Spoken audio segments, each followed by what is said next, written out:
Today, we're going to go over chapter 11 of your amazing itty bitty visibility book, 15 Chapters to Marketing Made Easy. And chapter 11 is all about video marketing, one of my favorite things to do, and yet probably not your favorite thing to do. Video is challenging for many people, and people just they fear video. They fear getting up and talking to a camera or talking into space like they can't even see anybody.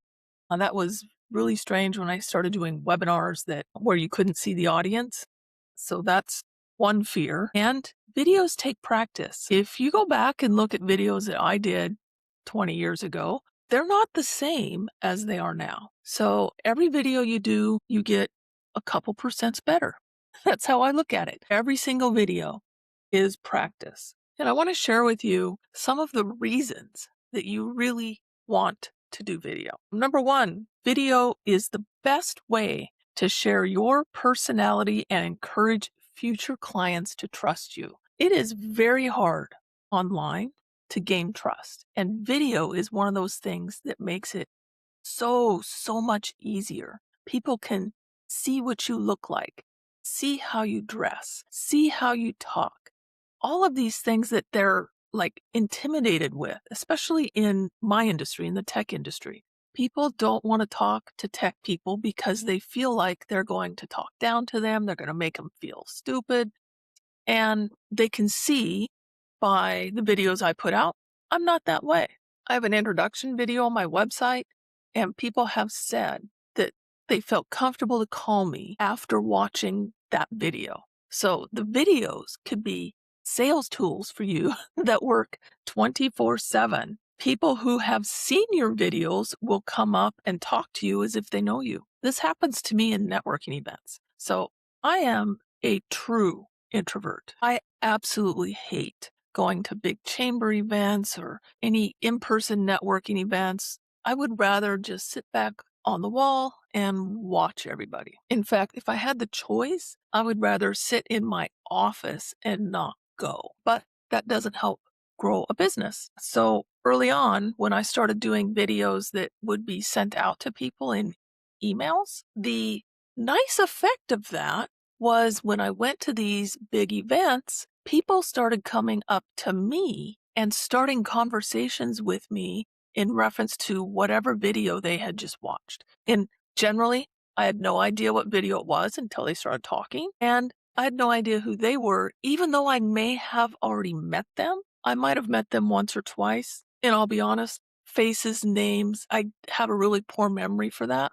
But they had been seeing me in their inbox every single week for who knows how long. And because of that, they knew me. And psychologically, they expected me to know them the same way, which was a little strange at first, but it made networking so much easier. People would come up and engage me in a conversation of something I actually know about because it's something on a video that I sent them. It was magic back in the days of networking in person. So if you are an introvert, video is key for you. Here's another interesting thing. Videos remain on the internet forever unless you take them down. I have videos back, on my YouTube account from when I started. And those videos, depending on what somebody is searching for, they still come up in the search results. I think I started my YouTube account back in roughly 2008, 2009, somewhere in there.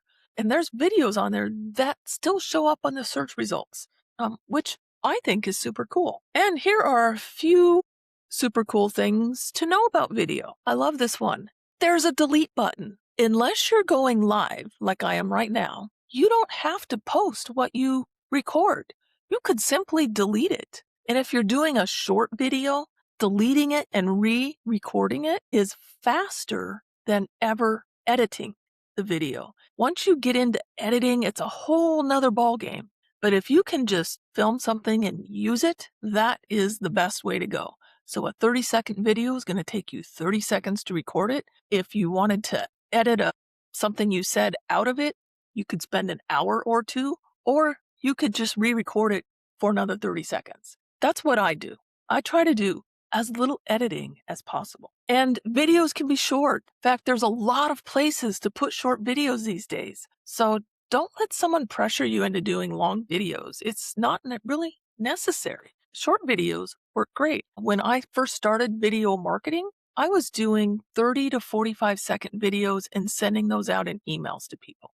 That was all. And they actually appreciated it. Some of the feedback I got was I knew I wasn't going to be spending 5 minutes watching this video. I knew it was going to be short because I trained my recipients to expect short videos. Shorts, way before shorts was even a thing, way before TikTok or Reels or any of that came out, was the way to go for me for video marketing. So low tech video is great. Do not think that you need to go out and purchase a video camera. Now, I did that. I purchased a video camera. I probably spent $600 to $800 on it. And at the time, it did all this great HD stuff. And what I found out later was to get the HD high resolution, one, you don't need that on the internet. And two, it put it in a proprietary format, which didn't work anywhere. I had to convert it to put it on the internet.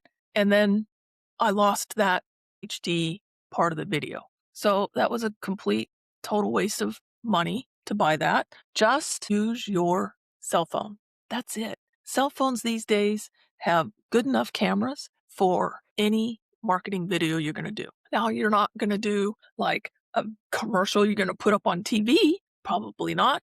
But for just general social media videos, video marketing, things that are going on your website, cell phones are fine. Another thing that's super important is get a mic. The cell phones, especially in the selfie mode camera, so if you're looking at it and you see yourself, the microphones on those are not so great. So get something like this. I use Boya, I want to say $40-ish on Amazon. And now, also natural lighting. Don't go out and spend a ton of money on lighting. Stand in front of a big window and use natural lighting. That works better. It makes you look better than fancy lighting is ever going to do. Now, some types of videos that you want to do. Introduction video has been the best thing I've ever done. I kid you not, I put that video up the very next day. I got a call from somebody wanting a website who was my perfect customer. And they literally said, I watched your introduction video and I felt comfortable enough to call you. So that video, if you haven't done one, put it up on your website, get it done. 30 seconds is enough. Let people know who you are, what you do, what it's like to work with you. Let your personality show through the video, all of that. Demonstration videos, if you're doing products, those work fantastic. FAQ videos for your website. This was one of the first things that I did on my website, even before the introduction video. And that was when I'd go to a networking meeting and someone would ask me a question. I would either write it down or make a mental note of it. And I would go and I'd do an FAQ video on it. Because the true introvert in me thought, if I do this video, I can then, the next time someone asks me, I can just email them the video and they can get their answer. Not a great business strategy. However, those videos do great on my website. So people can now either watch or read when they go to my FAQ section. Testimonial videos are fantastic.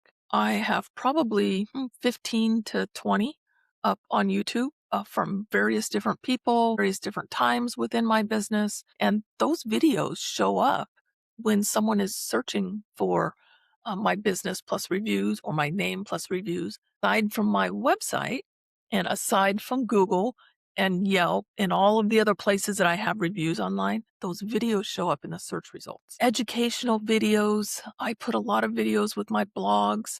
I think I mentioned this in the blog chapter, but a lot of times I may not want to write a whole new blog. I'll just simply go back to an old one, create a video for it, a few minutes long, put it up on YouTube, connect it to my website. Now that's my post for the week as far as putting new content on your website goes, as far as satisfying the search engines and all that stuff, all the SEO stuff. So a lot of my blogs have educational videos on them. It's a great tactic. I highly encourage you to do it. And once you're comfortable, you might try lives. There's a lot of reasons for doing that as well.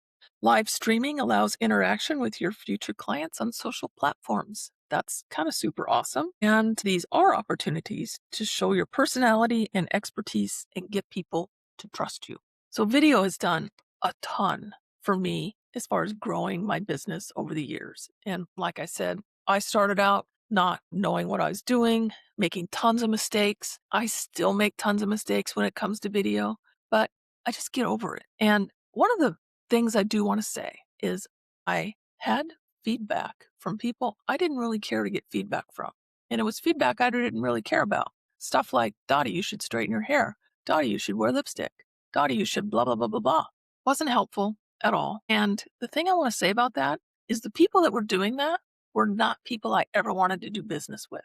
So video is something that will filter your customers, your potential customers, and the ones that vibe with what you're doing and saying are the ones that you want to work with. The ones that are critical of what you're doing, you don't want to work with anyway. So you haven't lost a thing and you've gained a ton. So I highly encourage you to try video if you're not already doing it. Tomorrow, chapter 12 will be repurposing your content. I look forward to seeing you tomorrow. If you want to get your own copy of 15 Chapters to Marketing Made Easy, check out either the YouTube description or the comments wherever you're watching this.